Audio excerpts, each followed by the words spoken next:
Comment concilier passion et argent? C'est ce que nous allons voir dans cette vidéo. Je m'appelle Geoffrey Gillet, je suis créateur d'émotions sociales et également l'auteur du livre Le secret des entrepreneurs leaders. Dans cette vidéo, je vais te parler marketing, mais on ne va pas se faire exploser le cerveau.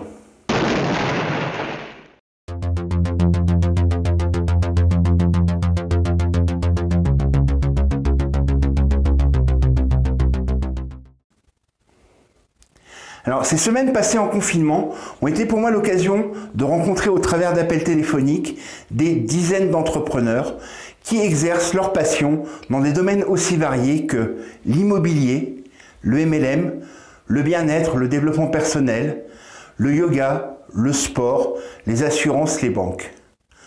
Tous ces entrepreneurs ont en commun une inquiétude de devoir se réinventer aujourd'hui afin de ne pas mettre la clé sous la porte dans les semaines à venir, voire dans les mois à venir. Mais surtout, ce qu'ils ont en commun, c'est qu'ils sont passionnés par ce qu'ils font.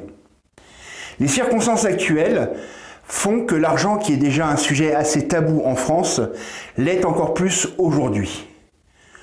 En effet, comment diffuser une offre de produits et de services alors même que les circonstances font que notre mode de vie, nos modes de consommation sont complètement bouleversés. Crise du Covid ou pas, l'argent et la question de l'argent ne doit pas être un frein dans ton activité. En revanche, la passion que tu mets chaque jour au travers de ce que tu communiques vis-à-vis de tes prospects, de tes clients ou même simplement de ton audience doit être le carburant qui alimente ton entreprise. Pour te donner un exemple très simple, il n'y a qu'à voir ce qu'il s'est passé au début du confinement. Dans les grandes surfaces alimentaires, des gens qui habituellement tendent et tirent le diable par la queue ont dépensé des budgets conséquents pour leurs courses pour se faire des réserves. Ce qui prouve bien que lorsque les choses paraissent importantes, l'argent n'entre pas en ligne de compte. Les gens font des sacrifices, ils priorisent leurs dépenses. Il en va de même pour ton activité dans cette période de confinement. L'argent ne doit pas être un but. Ton activité, ton entreprise, c'est un peu comme une voiture. Et pour que ta voiture avance, il faut que tu y mettes de l'essence. Et cette essence, ce carburant, c'est l'argent. Alors, n'aie pas peur du refus d'une éventuelle proposition commerciale, parce que le but en cette période de confinement, ce n'est pas de proposer forcément de vendre quelque chose, que ce soit un produit physique ou un produit dématérialisé, c'est de partager, d'échanger avec les gens et de profiter de l'opportunité que représente l'affluence de personnes sur les réseaux sociaux pour te donner de la visibilité. Il faut enlever cette fausse idée, cette croyance limitante qui t'empêche d'avancer et qui consiste à croire que, sous prétexte qu'on vit une période un peu particulière, un peu difficile, eh bien tu vas être mal perçu si tu parles d'argent. Que préfères-tu faire?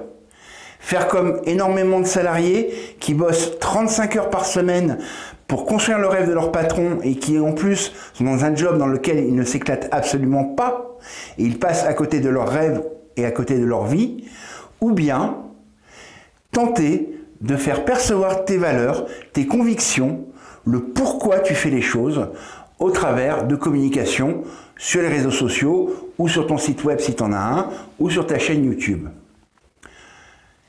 Comme je l'ai dit, il n'est pas question de parler réellement d'argent. De toute façon, si tu transmets ta passion, tes convictions, tes valeurs, tu trouveras forcément des personnes chez qui cela va faire écho. Des gens qui vont comprendre et qui vont adhérer à ta philosophie de vie et ta philosophie entrepreneuriale.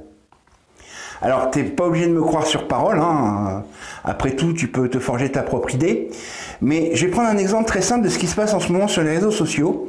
Et je vais prendre l'exemple des couturières. Les couturières qui, aujourd'hui, font des publications pour proposer des masques avec des tissus personnalisés. Et en fait, elles ne parlent pas d'argent, elles ne parlent pas de produits ou de services. Elles créent. Elles partagent leur création, leur créativité avec leur audience, avec leur public. Et du coup, tout naturellement, eh bien, les gens réagissent Alors ils donnent leur avis, ah c'est super joli, ah j'aime beaucoup ce modèle-là, et surtout posent la question comment je peux me le procurer et à quel prix.